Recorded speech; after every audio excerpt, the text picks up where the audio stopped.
Assalamualaikum dan salam sejahtera. Saya Asim Hassan dan ini Awani Sarawak 15 minit bersama saya. Mari kita dengarkan fokus utama Awani Sarawak hari ini.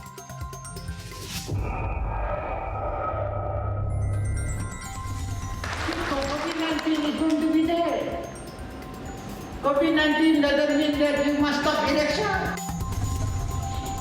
4 beradik antara kes baru COVID-19.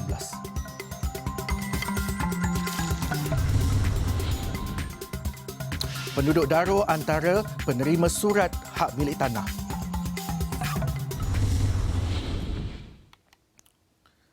Lima kes baru COVID-19 dicatatkan hari ini di Sarawak. 4 daripadanya kanak-kanak iaitu kontak rapat kepada kes indeks kluster Bah Arnab.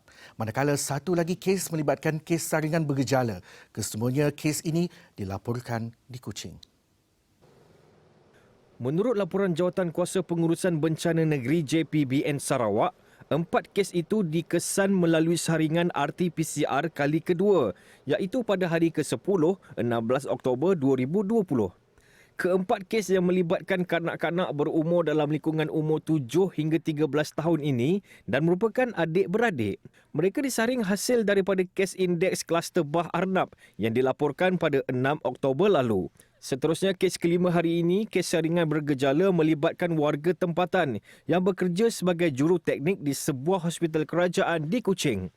Kes mengadu mengalami demam dan selsema dan menjalani saringan pada 16 Oktober.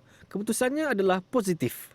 Sementara itu, terdapat satu kes baharu telah pulih dan discharge dari Hospital Sibu, manakala terdapat 10 PUI baharu. Datuk Patinggi Abang Johari Tun Openg berkata pilihan raya negeri PRN Sarawak ke-12 tetap diadakan meskipun negara berdepan COVID-19. Ketua Menteri mendedahkan perkara itu ketika berucap merasmikan Konvensyen Parti Rakyat Bersatu Sarawak SUPP pada Ahad. Namun seperti biasa, Abang Jo tidak memberikan bayangan bila tarikh pilihan raya ke-12 itu akan diadakan. COVID-19 is going to be there. COVID-19 doesn't mean that you must stop election. I don't mind if you stop election. GPS become government all along. But GPS leaders believe in the power of the people. We give back to people. We're not afraid. Because our policy are clear. Perkara ini sekaligus sebagai respon GPS kepada blok pembangkang di negeri ini yang tidak bersetuju pilihan raya diadakan ketika negara berdepan COVID-19. Ada orang kata jangan election. Masa opposition, apa surprise opposition kata jangan election. You manage lah COVID-19. After all, it is a problem Sarawakian, not outside Sarawak. Ya oleh Sarawakian lah. We don't need people from out Sarawak to come here. Betul tak? Sarawak is ruled by Sarawakian. We don't need to import people. What for? Not their problem, it's our problem. We tackle our own problem. Tempoh penggal Dewan Undangan Negeri Sarawak akan tamat pada April 2021. Sekiranya Abang Johari tidak membubarkan DUN, ia tetap akan terbubar dengan sendirinya apabila penggal berakhir. PRN 12 akan diadakan dalam tempoh 60 hari selepas pembubaran DUN. Sementara itu, bagi ahli SUPP, mereka menyokong kenyataan Ketua Menteri itu untuk terus mengadakan PRN apabila tiba masanya. Ia melihat kepada kebolehan kerajaan negeri menangani COVID-19 dan dalam masa sama apa yang penting, mandat rakyat diutamakan. We have our track records of years of stability of running Sarawak in all fairness, that's fair to everybody. So it's a good situation for us to go back to the people, because now the people can really compare who is really for the people, who really looking after the people. Sentiasa dengar keluhan dan apa yang dimahukan rakyat. Itu yang penting apabila berdepan dengan pilihan raya negeri ke-12 akan datang. Ini kerana mandat rakyat yang menentukan nasib pemimpin. Bagi Ketua Kaum Data Kakus di belaga yang jauh dari arus pembangunan, beliau berharap pembangunan yang dirangka dan dirancang dapat dirasai di kawasannya. mengucapkan ribuan terima kasih. Daripada apa yang telah ada ini, kita mohon juga supaya limpahan daripada pembangunan yang telah dirancangkan untuk daerah Belaga sedikit sebanyak juga dapat kami nikmati di kawasan Data Kakus. Kita Belaga punya rakyat semua pun ada senang hati daripada kita. Kota Prime pun ada, jalan pun sudah okey. Jadi pun banyak terima kasih sama kerajaan. Dan bagi pemimpin Sarawak yang dipilih, permintaan rakyat dijadikan cabaran buat mereka. Pimpinan Gabungan Parti Sarawak GPS ketika ini sentiasa berusaha mendengar pandangan dan permintaan rakyat di peringkat akar umbi. Bagi Ahli Parlimen Ulu Rajang, Datuk Wilson Ugak Kumbong, misi setiap ahli politik adalah untuk merealisasikan projek-projek rakyat. Pemimpin sekarang kita mempunyai satu ruang dan fikir supaya kita mendengar apakah keluhan rakyat, apakah kehendakan rakyat. Itulah kita ada mempunyai konsep from bottom ke atas. Bermakna kita dengarkan suara rakyat, apakah kehendak rakyat dan pembangunan yang rakyat pohon, dan inilah buktinya. Bagi Adun Murum, Kennedy Cukpai Ugon, bukti kesungguhan GPS apabila siapnya projek seperti Waterfront Belaga dan pecah tanah Masjid Belaga. Kita menafikan tuduhan-tuduhan yang menyatakan yang amat berhormat hanya sebut saja, tapi pada hari ini kita melihat bahawa projek yang telah dijanjikan telah dilaksanakan. Fungsi Majlis Biodiversiti Sarawak SBC terus diperkasa ke arah inovasi dan penemuan produk baru dari kekayaan biodiversiti dan pengetahuan etnik Sarawak. Dengan kerjasama penduduk tempatan, ia sekaligus dapat menyumbang kepada pemeliharaan dan penggunaan sumber biodiversiti secara lestari.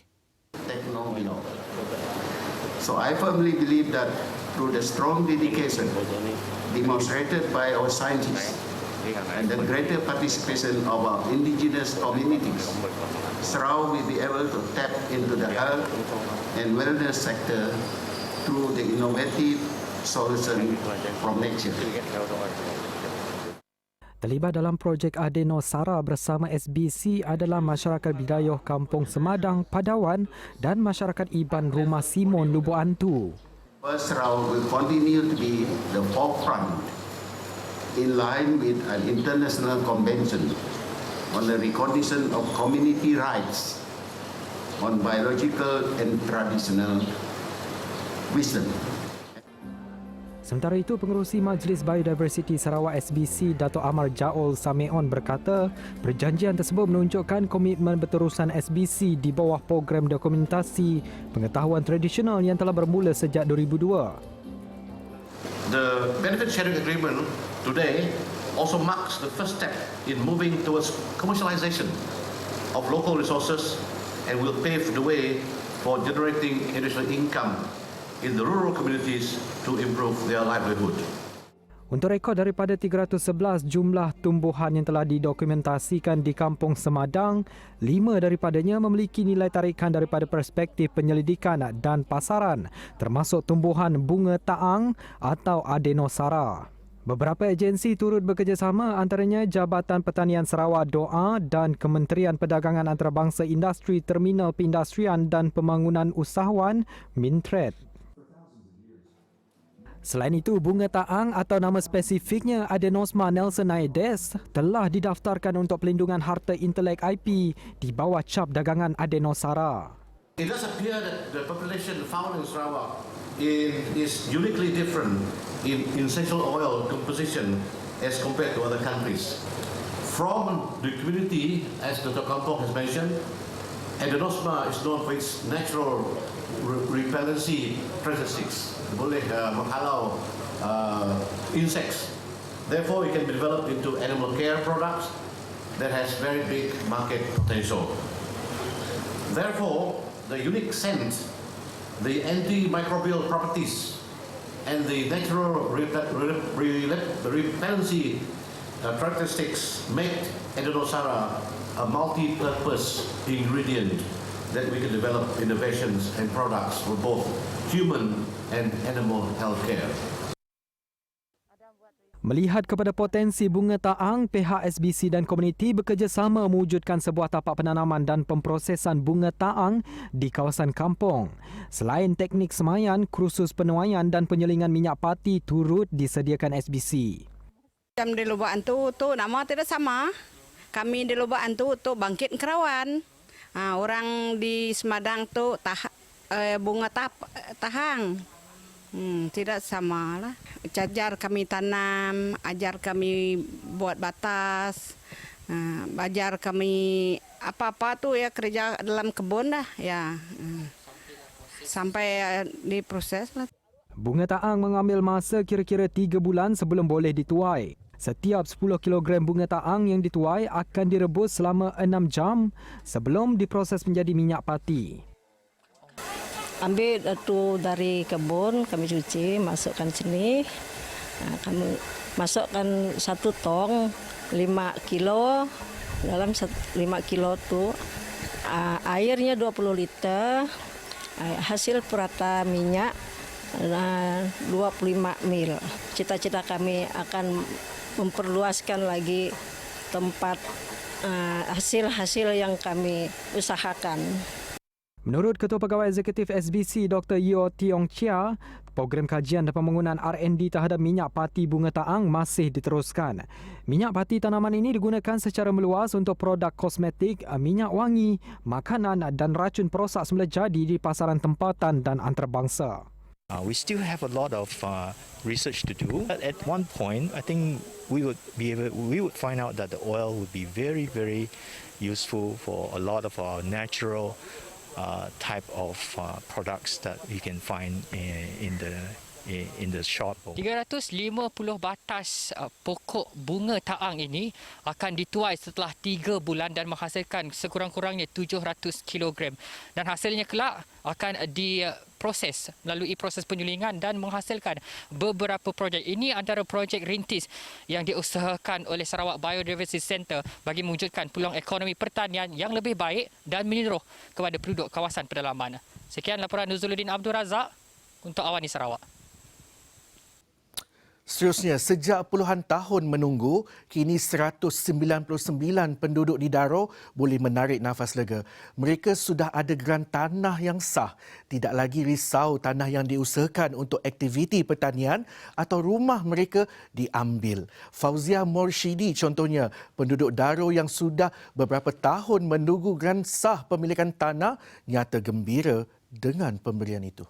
Kami dapat terima geran itu. Sangat membesar hati lah terima ya kami masih ada tanah. Pertama kali ya kami masih ada tanah. Ya lah kami terima kasih lah kami. Fauzia, antara 199 penduduk di Daro yang menerima surat hak milik tanah, Seksyen 18 Kanun Tanah Negeri. Majlis penyerahan surat hak milik tanah itu disampaikan Timbalan Ketua Menteri Datuk Amar Awang Tengah Ali Hassan. Selain Fauzia, Medihi Sapawi juga rasa bertuah dan menganggap pemberian itu sebagai satu hadiah buat penduduk Daro. Apa yang diharapkan, Daro terus membangun dan maju. Dengan tanah yang diberi ke Janto, kami akan usahakannya untuk mulai rumah lah. Mulai rumah banyak juga besar lah, mulai rumah. Dan sampainya untuk mulainya, mulai konstruksi rumah. And then berkenaan dengan pembangunan di Daro itu buat masa tu lah. Memangnya dibandingnya dulu, memang lebih maju dari dulu lah di Daro itu. Sementara itu, Awang Tengah menjelaskan sejak tahun 2010, kerajaan negeri telah melaksanakan pelbagai usaha bagi proses pengukuran tanah NCR di negeri ini. Kita juga terus melaksanakan kerja-kerja penyukatan bagi kampung-kampung tradisi. Dan ini adalah program yang berterusan. Ya, di bawah inisiatif baru seperti yang saya katakan tadi,